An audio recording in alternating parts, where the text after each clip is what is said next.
All right, Dr. Beschorner, you can go ahead and get started. All right, fantastic. I'm so excited to share this with you. This is sort of a mix of uh, things I've learned and implemented myself, things I've learned and tried to implement and failed at, and also things that I kind of learned about and thought it could be good for someone, but not for me. So this is sort of a mix of lots of different strategies, and hopefully some of them are useful. I want it to be a workshop and interactive. So as I mentioned previously, we'll have some discussion in breakout rooms. I also put a couple worksheets in the it's the same worksheet, but two formats in the chat.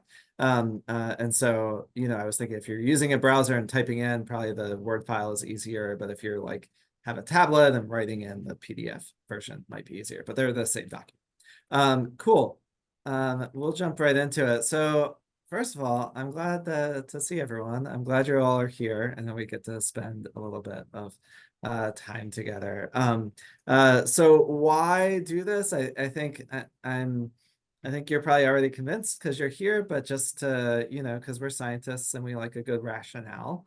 So reducing distractions, there's sort of this double whammy in the world right now, where like doing hard things is becoming the norm for scientists. You go to ASB and there is so much cool, hard, interesting science. And it keeps getting harder, it keeps getting more technical. And it keeps requiring dedicated concentration. And at the same time, we're in this world where like distractions are everywhere and they're growing and they're coming from all directions and they're an impediment to doing hard things. And so that's sort of, I think that just means that we need a higher level of intentionality of how we sort of manage those things. And so I'm not a neuroscientist. I think maybe some of you are, I'm not sure. So you can jump in with clarification. But as I understand it, brains don't multitask, especially for like cognitively challenging topics. Maybe you can walk and talk on the phone at the same time. But you can't do two sort of intellectually intensive things at the same time. And so a lot of times when people talk about multitasking, they're really talking about task switching. They're talking about, spending 10 seconds on this thing and then jumping back and spending 15 seconds on this thing.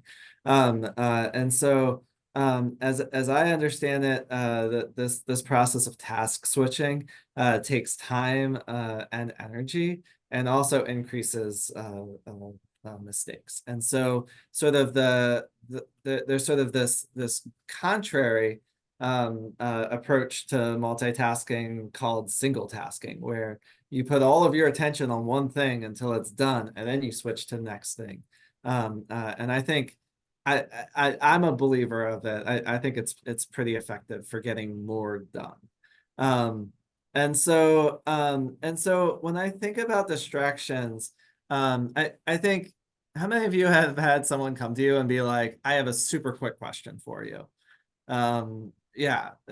So, and I think, it's always a lie we tell ourselves, right? That's usually the thing that precedes a 30-minute conversation. But I think a lot of times when they think, oh, I'm gonna distract someone with this thing, they're only thinking about the time it takes to complete the thing. They're only thinking, oh, I have a question that takes 15 seconds to ask and it takes 20 seconds to answer. But that's not the full impact of the distraction. And so I like to think of a distraction as a red light. And so, when you're working, especially if you're doing something hard, you have momentum behind that work. So if you're writing a manuscript or you're writing code, it takes a little bit of time to get going. And then you get some momentum and you're really sort of moving. And so the distraction is kind of like a stoplight.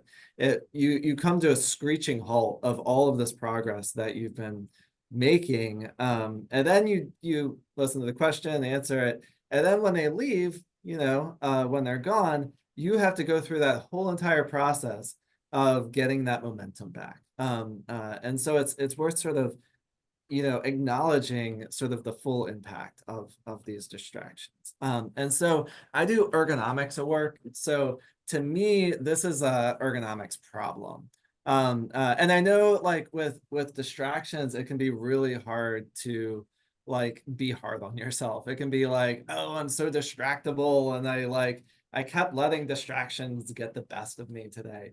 But from my perspective, the oftentimes like the mental side of distractions is just pure human nature. And the best approach to make sure that they aren't distracting us isn't to like have more willpower, but to sort of design them out of the workplace. And so, ergonomists fit the workplace to the person, not the person to the workplace. And so a lot of things we'll talk about today, not everything, but a lot of the things will be how do we like, design out those distractions and um, uh, uh, keep them from entering your day. So it's go easy on yourself and go hard on distractions. The other thing, and I added this, I used to have this at the end of the workshop, and I moved it to the beginning because I found out that this was something people were thinking about. I think sometimes when we go to workshops, we can see all of the things that we should be doing, and it can feel like more of a burden. So it can be like, I don't have time to implement all this stuff that Kurt's talking about. And so I kind of want to get out ahead of it and say that the stuff we're talking about should feel good. It should be liberating and not a burden. And I'm going to provide a menu, and you don't have to do everything on that menu. So in the worksheet, there's sort of 4 things for you to focus on. You don't even have to do all 4. If you do one, this workshop will have been worth it.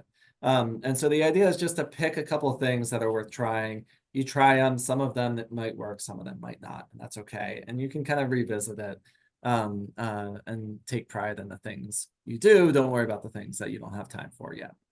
Okay, so distractions, so distractions come in all forms. I think sort of a lot of times when people think about them, they think about non-work distractions. So, getting a, a phone notification or a text message or something like that. But there can also be burdensome workplace distractions. So things like email, other communication apps. It could be the people you work with. It could be your boss. It could be all kinds of things. And so we're going to talk about both in this. They also, I should mention, distractions can be good and bad. So distractions, we're mostly talking about them from, they're something that's bad. But there are some things that you want to be distracted on. If you have someone who's running an experiment for you and the piece of equipment breaks in the middle of the experiment, maybe you want to be distracted. But the goal is to be intentional about which things you're distracted about and which you are. So the most common digital distractions, we'll start there. I've been talking for a while. And so let's do a quick breakout room, just to kind of, they're both available on the computer and on phone. Yeah, so I think that all of these strategies, and the cool thing is there's so much technology right now that you can, if you have an idea of something that would be helpful, there's a good chance someone's developed it. And so it's kind of having these conversations and finding out about these tools is really helpful.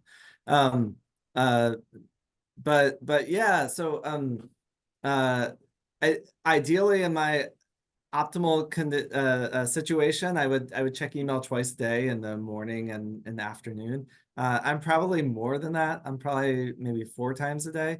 And I think when you just check it a few times, you can kind of just like roll through a bunch of emails all at once. So I think someone mentioned a to-do list, which was great. So I think something that people sometimes do is use unread email as their to-do list. And the problem with that is then it just gets lost with all your other email, and it's sort of it can be hard to keep track of a to-do list using unread email. So kind of having a formal to-do list and moving action items from email to that tends to be better. And it also sort of leads to this, it can help you head off this like feeling like unread emails is like this burden constantly like on you, where more and more stuff gets added all the time. And so I think here I just show you how you can turn off the notifications. So I personally just prefer to close Outlook. But if I do have Outlook open, like if I'm in the process of responding to emails, even then I don't want to see every time a new email comes in. So I think it's, to me, there's no reason that we should need notifications on email. If you can, check it, a few times a day. Okay. I think probably it seems like you all have good systems already. So I'm gonna assume that you know kind of where notifications are on your phone. Um, uh, so, for an iPhone, it's under settings, notifications, and then you can control which apps can notify you and which apps don't. And so, I don't trust tech companies, so I don't want to give them access to my attention 24/7. What's most frustrating is sometimes there are apps with legitimate notification reasons, like, a car sharing app, you might want to get a notification when a car has arrived. But then these apps, like, they just can't be stopped. Then they'll notify you when they have like a 10% off discount or all these other times. And so I've kind of gotten to the point where I just turn all notifications off for almost everything except for a couple things that I trust. Oh, okay. So I'm gonna tell you an embarrassing story, and I think it actually was at an ASB meeting. So I was at I was in a session, and there was a talk that I was struggling to keep my attention on. And so I pulled out my phone, and I think I opened Facebook, and this was like right when Facebook started allowing people to have videos, and where it would autoplay them. And when it first started doing this, it didn't mute it. So now it always starts muted, and you have to hit it to play sound. But I started pulling this out, and I started scrolling, and something, some dumb video starts blaring. I was like mortified. I was so embarrassed. And that was the last day that social media ever lived on my phone. And so, the the temptation to like just kind of pull out your phone and pull these things up is just too high. And so and so now, like, social media, I still use it, but it only lives on one computer. And it doesn't follow me around in my pocket. And so if you are in similar situations to how I was with kind of these obsessive checking habits and using it as a crutch for boredom, some effective approaches are to just kind of put like tiny barriers that just make it harder to access them. And so, one that I like is just signing off from social media, then having to like remember and figure out my password and actually type it in. As I said, I only have social media on one device. There's also been a fair bit of research on like the proximity of your phone and its distracting ability. And so just having it out of reach, like in a desk or, so you don't see it or feel it, can be helpful. And then this is important. So I like, Instagram. I like seeing, people's pictures and what people are up to. I don't want it to distract me, but I like it. And so what you can do is you can get more value out of it. And instead of like obsessively checking it and feeling guilty about it, you can kind of put in like reward checks during your day to sort of check it intentionally and feel good about it. Okay, so this is sort of a worksheet, a pause point. So if you feel so inclined, hopefully you will, open those documents and maybe think about any sort of digital distraction, and then we'll talk about non-digital distractions later. The things that are sort of but also, Okay. so for the recording, we were talking about sort of communication distractions, and sort of developing workplace norms to reduce their impact. And so, trichotomize norms is what we do in our group. And so like high urgency is, anything that's an emergency or mission, like what we might call mission critical. Like if a piece of equipment goes down during subject testing, where an immediate response is going to influence like our ability to do core functions.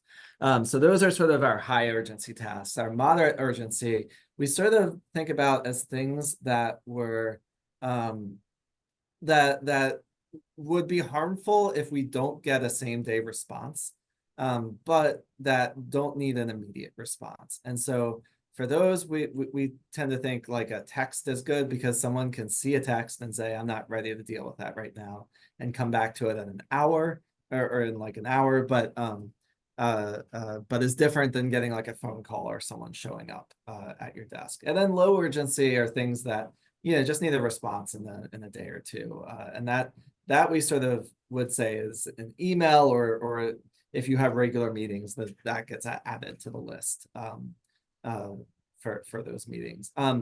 I think it's, by the way, I should give Anna credit. Anna was part of a group where we sort of hashed out what this looked like for our workplace. And so, I think it's really important that if I'm going to ask that of my students, that I reciprocate, and I am not 100% on this. My students aren't 100% either, but I do try to be mindful that when I go in to ask a student a question, that there is harm being done with that distraction, and so I try and also do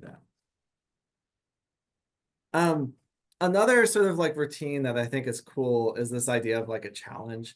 So if you're at a really high level, so there's sort of this thought process that distraction-free working is a practice skill, and it's not something that comes naturally. And it's not like some people are good at it and some people are bad at it. That the people who are good at it it's because they've practiced this skill. And so if it's not something that you've practiced or that you do regularly, 15 minutes can feel like a long time of doing straight distraction-free work. And so you want to sort of start your challenges at a place, that's hard but not impossible for you. And you do those, a couple times a day, and you're sort of building that distraction-free muscle in your brain. And so it can be time challenge. I personally don't like time challenge.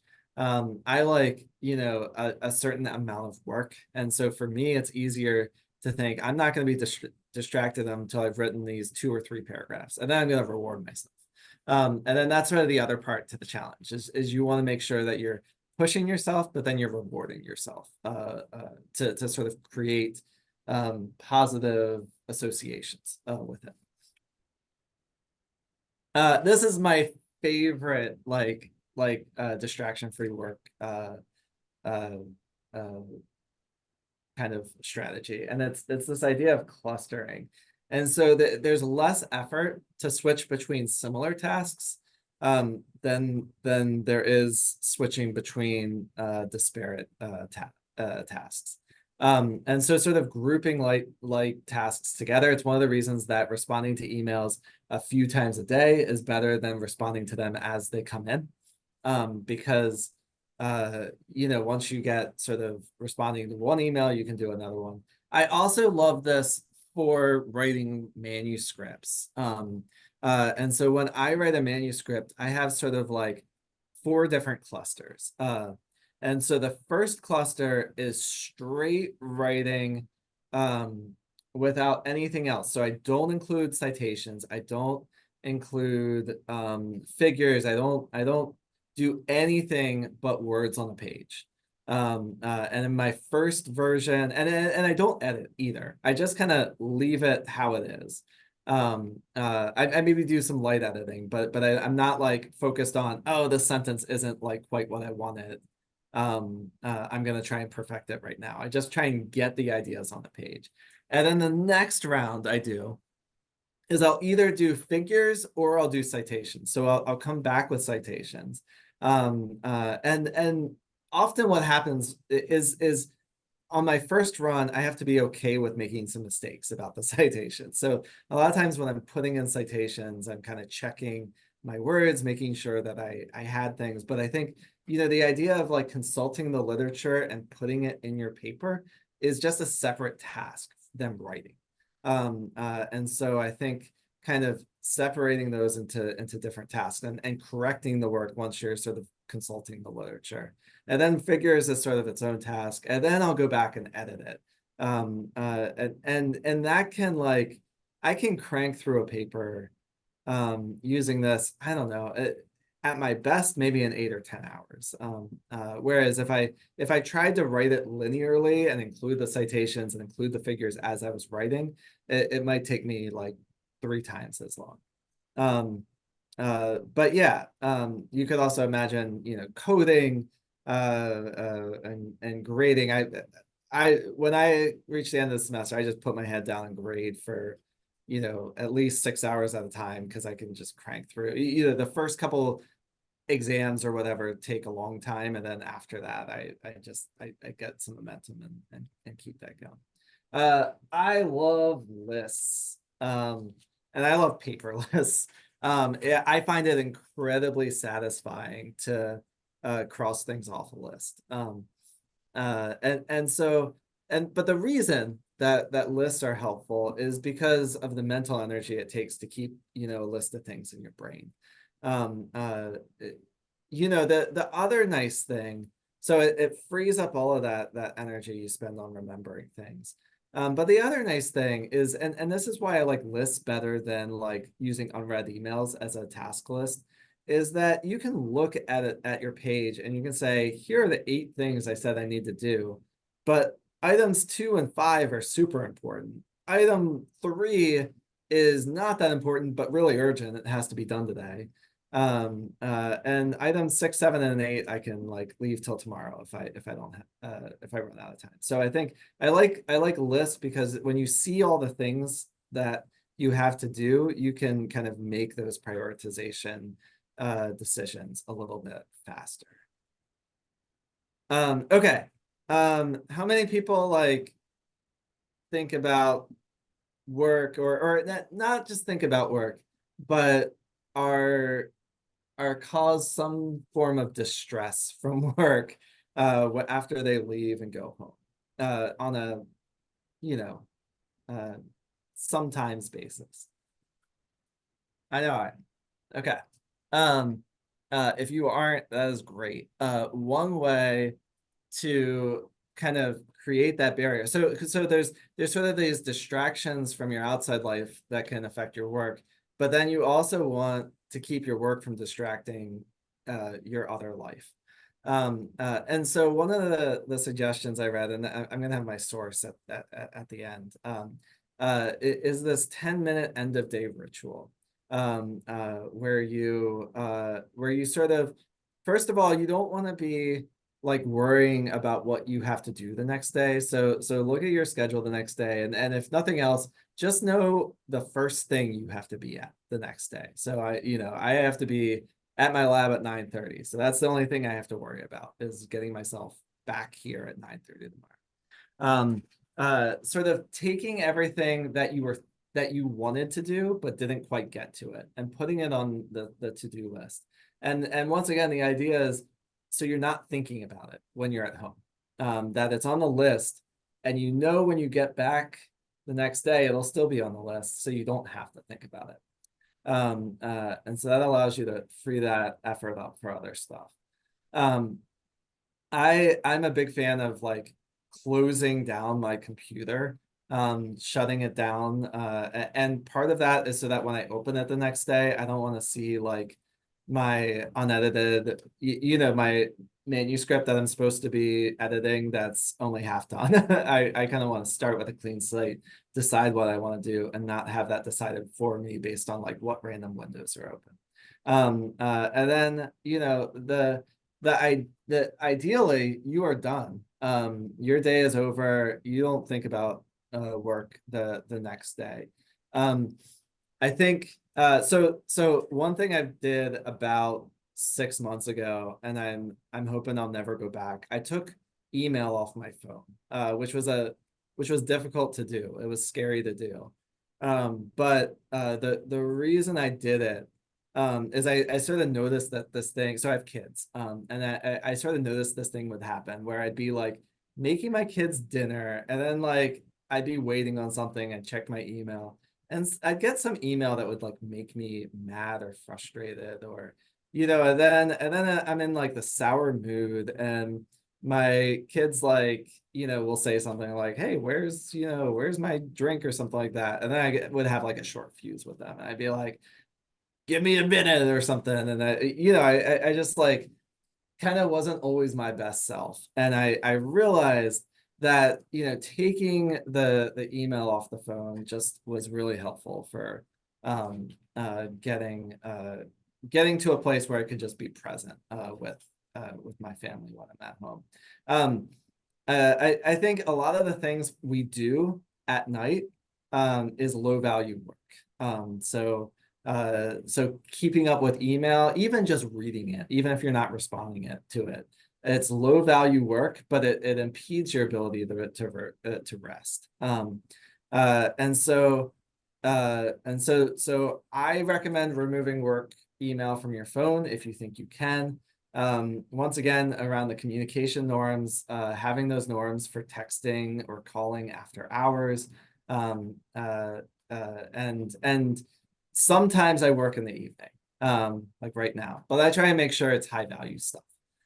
So if I have a grant due, and maybe I'm working in the evening, but I'm not gonna do like low value stuff like check my email. Okay, so from the other half, which was sort of these routines and behavioral things, I want you to fill out some things on your worksheet if there's anything that you wanna try.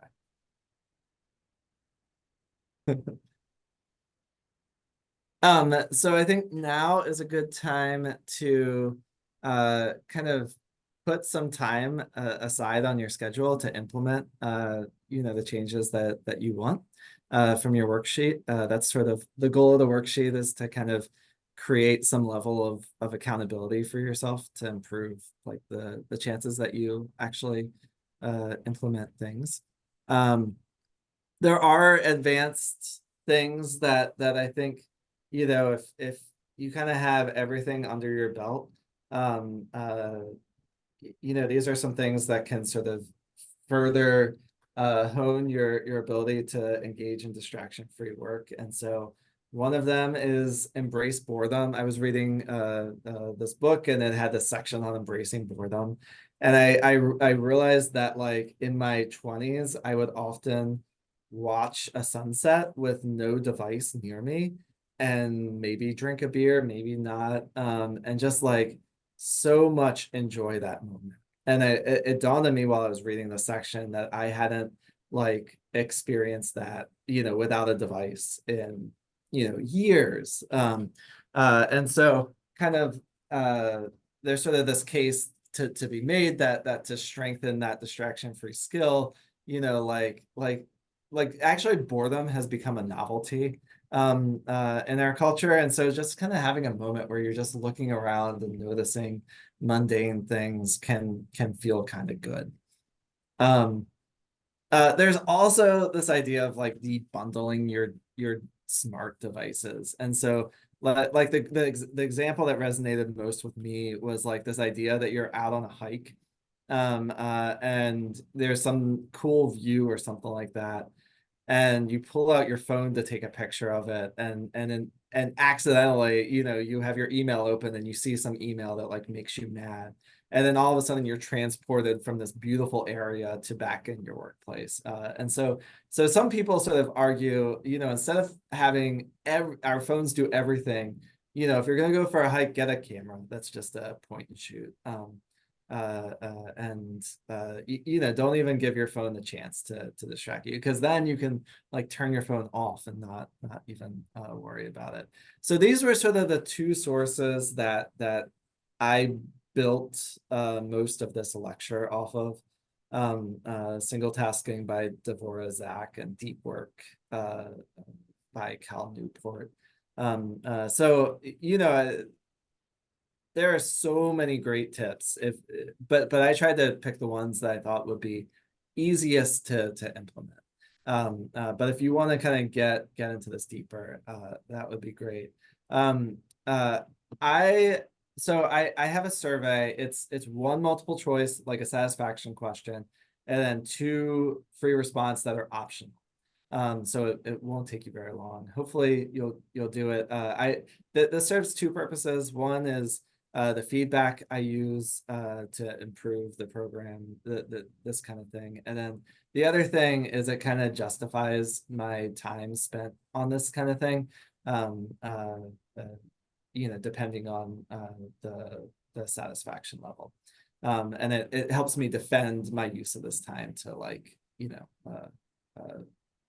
on my reviews and that sort of thing. So that's all. I think we're coming up on 7. Does anyone have any sort of thoughts that they want to add before we leave each other? I'm just going to unrecord it for the final time, and we can finish up with a few minutes of questions or thoughts as Dr. Beschorner